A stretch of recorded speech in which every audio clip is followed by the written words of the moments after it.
My name's Grant Collins. I'm a member of Iraq Veterans Against the War. I was a corporal in the 1st Battalion, 23rd Marines.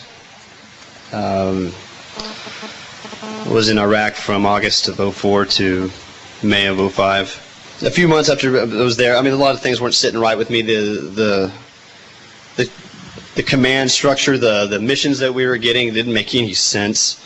We're going after people, Mujahideen or Muj, and they didn't have any idea which ones were the right ones. We're kicking in the wrong doors, terrifying children, helicopters screaming over their heads at night, and I'm trying to calm the women and children while the men were dragged and separated out and completely humiliated in front of their families. In that culture, it's a very big deal to be treated with respect in front of your family, just as it is in ours. But in this, I mean, it can mean a lot of shame. When I really came to the point where I knew that what we were doing was absolutely immorally wrong was when, well, a few days, everybody knows, a few days after Bush was reelected, we are allegedly reelected.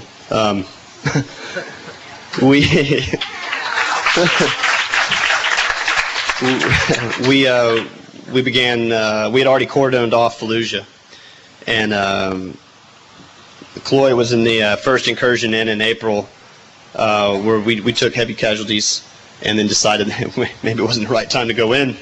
Maybe there's too many of them in there. So I was a part of the cordon where we cordoned it off, and then we made operations to move in, and 2 o'clock in the morning, we went across the berm and instantly started taking casualties, but started lighting up this city like you wouldn't believe. Artillery strikes going in, and planes flying in and dropping 500-pound J-down bombs into obviously civilian areas. I mean, my platoon was tasked with moving down a certain sector from the north side of the city. And of course we had to take every building block that we went through, and we had already come up to like a four-story like apartment building, and we had encountered heavy resistance from there, and there was no way that we were going to be able to clear it with using people. So we called an airstrike on it, well, a helicopter strike with it, and after a couple of them, the building just completely collapsed in. And I was thinking at the time, man, how many civilians could have been inside there. I mean, just like any kind of conflict, there's people that are hiding inside of places that are unable to come out of these buildings out of fear that they're going to be killed by the enemy or our enemy for leaving, or out of fear that they're going to get shot in the streets, because when they do, they come out and they do get shot in the streets trying to get away. We moved down another block and we came up to a smaller building, and my squad was tasked with taking this building, and the doorway, there was fire coming out of the doorway, machine gun fire, and from the windows. So I had an attachment of SMAs, which are rockets, like a two-man team of rockets, and you can use these rockets to blow holes, make another doorway, if you will, in the side of the building. So I gave the order for them to use the missiles on the building. So we hit it, and then we stormed into the building, and there was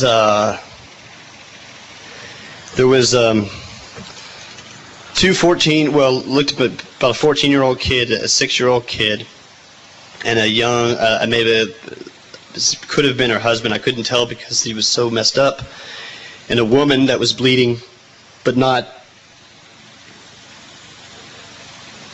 severely, and all she was screaming, "Why, Laish, Laish," and I broke down. I leaned up against the wall, and as my rest of my Marines cleared through the building, and I sat there with the corpsman trying to do something about it. But I started to cry. I wanted to rip my hair out, what hair I did have, and go nuts. And the woman, seeing my reaction, came up to me and put her hand on my cheek and said, Inshallah, which is God's will. Because these people over there, it doesn't matter what bad things happen to them, that they can accept it right away as God's will because they're deeply religious. But no, it wasn't God's will. It was my fucking order. I gave the order to fire those rockets into that building, and I killed her family. And that's when I knew that I was put in a situation where I had to do that. I thought I had to do that to keep myself and my Marines alive, thinking that, well, man, that was the best thing I could do at the time. Well, I have to live with that decision. From then on, of course, we had the rest of that battle to go through, and I saw more casualties, more civilians being killed. Well, I don't know. I've been here a couple times. I've had to go back. I went back to Grand Rapids, Michigan, to start school. But when Lauren told me that she wanted to come back, I had to come back. On the 26th of August, I lost another friend. He was on his third tour, and the thing is that was making me really upset is now I'm starting to, their names are all blending together now. And she asked what his name was, and I gave her a name, a wrong first name and a wrong last name. And and then I had a dream after all this, and I saw him in my dream, and he, in his typical joking attitude, said that I was fresh out of friends. That I needed to make some new ones. He's joking around like he used to always say stupid shit like that. And anyway, it's my duty now. It is my duty to stand up and speak, and I will do this until this war is over.